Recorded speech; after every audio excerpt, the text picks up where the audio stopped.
Assalamualaikum warahmatullahi wabarakatuh. Selamat pagi anak-anak. Apa kabarnya kalian hari ini?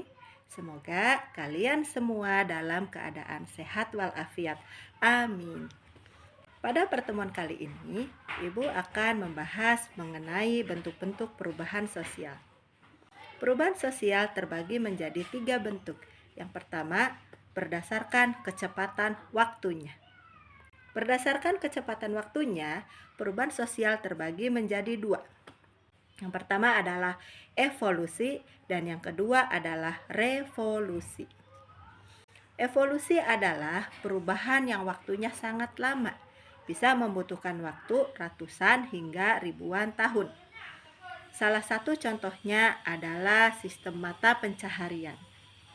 Pada masyarakat primitif, mata pencaharian adalah dengan berburu, yaitu memburu binatang-binatang untuk dijadikan makanan memenuhi kebutuhan hidupnya.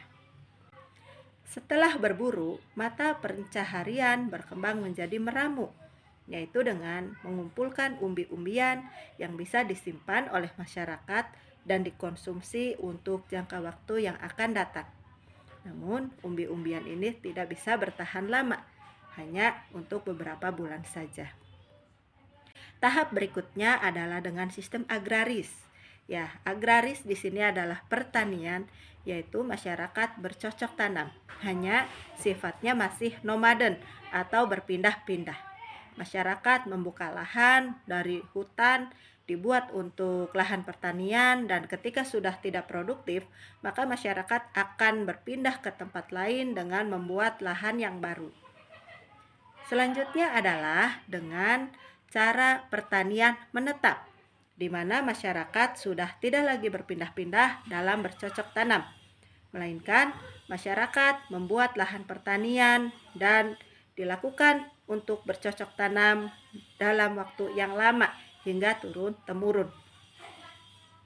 Selanjutnya adalah mata pencaharian seperti sekarang ini, yaitu mata pencaharian yang sangat beragam, dari mulai perdagangan, jasa, dokter, guru, dan yang lainnya. Sangat beragam. Nah, itu membutuhkan waktu yang tidak lama, bisa kisaran ribuan tahun, mengikuti perkembangan zaman. Dan sifatnya perubahan evolusi ini adalah tidak direncanakan, tetapi manusia berusaha menyesuaikan diri untuk memenuhi semua kebutuhannya. Yang kedua adalah revolusi. Revolusi itu perubahan dengan waktu yang relatif singkat, membutuhkan waktu puluhan hingga ratusan tahun. Pernah terjadi di Indonesia, salah satunya adalah masa penjajahan. Ya, proses merebut kemerdekaan inilah yang disebut dengan revolusi. Merebut kemerdekaan dari tangan penjajah, itu membutuhkan waktu yang tidak singkat, hampir 350 tahun. Dan untuk merebutnya ini bukan menjadi hal yang mudah karena masyarakat Indonesia mencapai dengan berbagai cara untuk merebut kemerdekaan tersebut. Bentuk perubahan yang kedua adalah perubahan yang dilihat dari besar atau kecilnya pengaruh. Yang pertama adalah perubahan yang pengaruhnya kecil. Nah, perubahan yang pengaruhnya kecil ini hanya dirasakan pengaruhnya oleh sebagian orang, oleh orang-orang yang mengikuti perubahan tersebut. Misalnya adalah model rambut, model kerudung, model baju, sepatu, tas, dan lain sebagainya. Itu pengaruhnya hanya dirasakan oleh orang-orang yang mengikuti tren-tren tersebut. Yang kedua adalah perubahan yang pengaruhnya besar, yaitu perubahan yang pengaruhnya dirasakan oleh hampir semua masyarakat. Misalnya adalah kehadiran dari internet.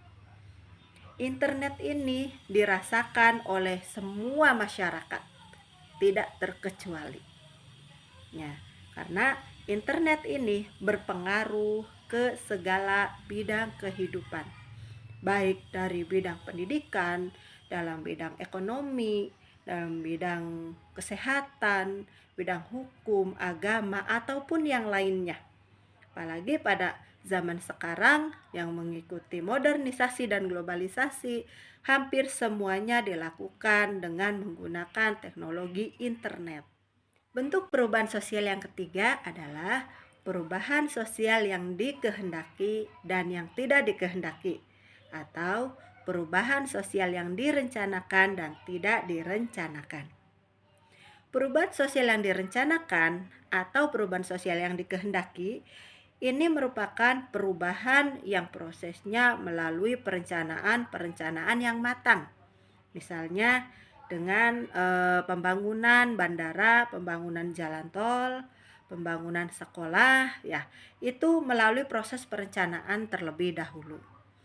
Sedangkan perubahan yang tidak direncanakan yaitu perubahan yang merupakan imbas atau dampak dari perubahan yang direncanakan.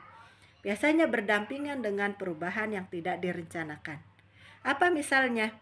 Yaitu hilangnya mata pencaharian penduduk, hilangnya tempat tinggal penduduk, hilangnya lahan-lahan pertanian penduduk. Ini merupakan perubahan yang tidak dikehendaki dari pembangunan jalan tol atau pembangunan bandara. Karena untuk pembangunan tersebut menggunakan lahan pemukiman penduduk. Demikian materi bentuk-bentuk perubahan sosial yang dapat Ibu sampaikan. Semoga video ini bermanfaat. Terima kasih. Assalamualaikum warahmatullahi wabarakatuh.